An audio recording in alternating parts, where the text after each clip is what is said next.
Ayan na guys, natunaw na ang ating butter. So, na-melt na lahat yung butter. Pwede nating ilagay ang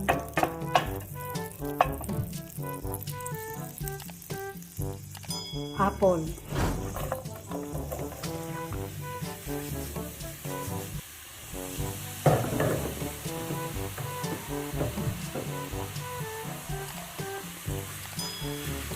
Pasensya na guys, walang kasamang maghahawak. Hi guys, pasensya na, mukhang hindi ko napindot yung video nung nilalagay ko na yung ating butter. Kailangan mo lang i-melt yung butter, tapos ilagay mo na yung apple, yung sugar, tapos yung salt at saka cinnamon powder. Ganun lang siya guys. Tapos haluin mo lang siya. Wag mo nang lalagyan ng tubig guys, kasi kusa na siyang magkakaroon ng tubig. Tapos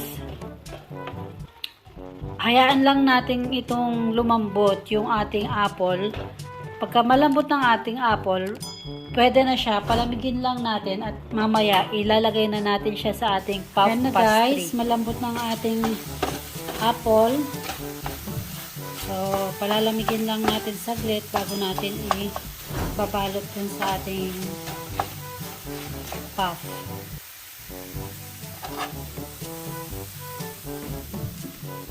Guys, ito, babalik na naman tayo para ituloy ang ating pagluto ng McDonald's apple pie. So, ayan.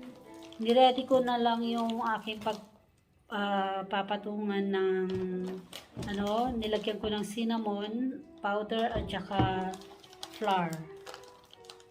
So, gagamitin natin itong puff pastry na binili ko. So, hindi ko alam kung ilang ganito ang magagamit natin. So, maghahati muna ako ng isa.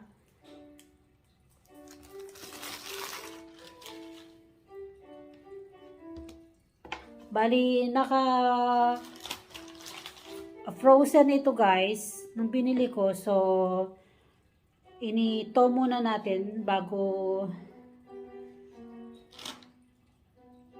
Ayan.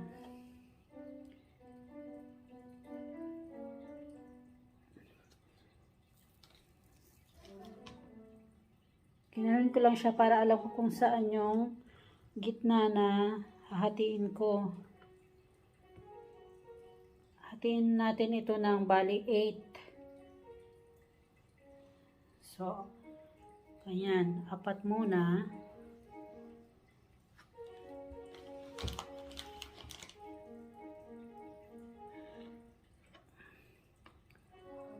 Ayan.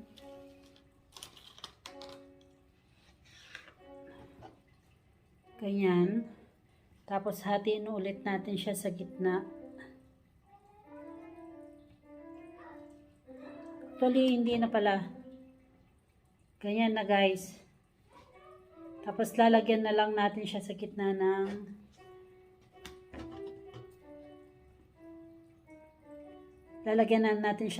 ng fillings.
Ayan na guys, nating nang nagawa yung ating homemade apple pie ng McDonald's. So, later lalagyan lang natin siya ng egg wash, tapos atin ng i-oven.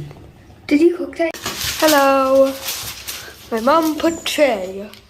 And just saying, we're gonna have popsicles later and it's nearly ready. So when my mom pulled the blue one out, it exploded because it wasn't exactly ready. Only some chunks were ice. Icy. Yeah. This is gonna be tasty. Oops. No, it's my stick. My stick with a feather on it. And a ribbon. Okay. So, you added ground cinnamon. Luckily, Mama's phone can zoom in a lot. Ground cinnamon, right?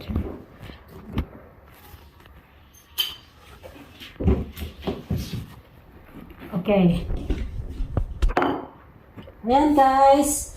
Tapos na nating nagawa to. So, kailangan nating gagawa ng egg wash. So, ang paggawa ng egg wash ay isang egg, tapos konting tubig lang at konting salt.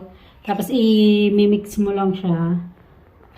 Tapos, ayan, gaganyan lang natin siya para malutong ang ating apple pie. Later, you're gonna have to put text for English captions. Okay.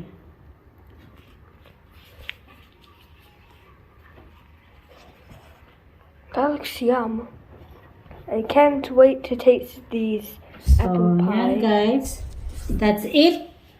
We just put some egg wash on our apple pie. My son wants me to speak English, so no need for the captions. Oh. We just painted this with egg. Painted it with egg. Yeah, painted it with egg. You know, so it will be crunchy. Yeah, crunchy. I like the crunch. Yeah, that's the reason why we put egg. I thought egg wash. makes it soft and jiggly like this and stuff. Yeah. But instead it makes it crunchy. Yan. And we can sprinkle some sugar. Sugars to make it sweeter. Sweeter. Make sure you don't waste all of the sugar in that. There's little sugar. It's gonna be tasty. Put a little bit. Look at that. Just a pinch. A pinch and a punch for the third day of the month. Maybe we can put egg wash to the top of the Wait a minute. Are you sure? Why this garden? so it will be crunchy too. So the bottom will be crunchy as well. Yeah. How's this puff paste kind of dry No. and soft? Yeah, it's soft. It's not dry. Are you still taking video, Florence? Yeah. Do you hear the duck life music? What's that? Or it's just some music, you know? Oh no! Yeah, one was cut. How it happened? How did it happen? Was cut. So Just yeah. saying, are we gonna put some more sugar at the bottom? Pumpkin! It's a Halloween update! Again, it's a Halloween update. Okay. Do you like the Halloween update? Okay, guys, so we can put another sprinkles of sugar. Hey, are you still taking a video? Yeah. Sprinkles. Oh, yummy! That looks yum. Sprinkles. I'm definitely gonna have this one because you littered a lot of sugar in these ones. Really? Yeah. You was like and stuff. Like you put bombs of sugar on. Sugars. Okay. Sugar bomb. We like this again.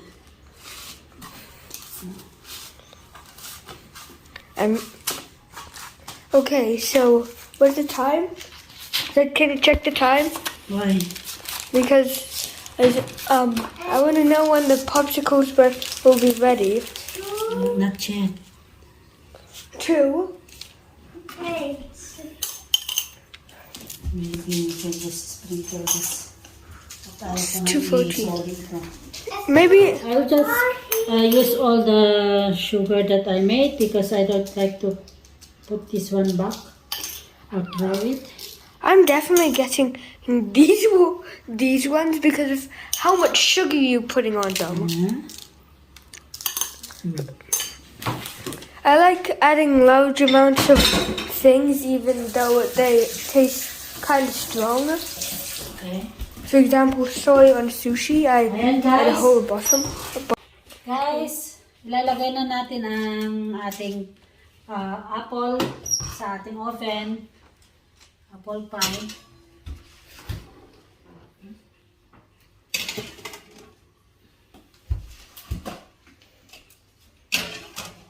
Ayan. And let's just wait to cook.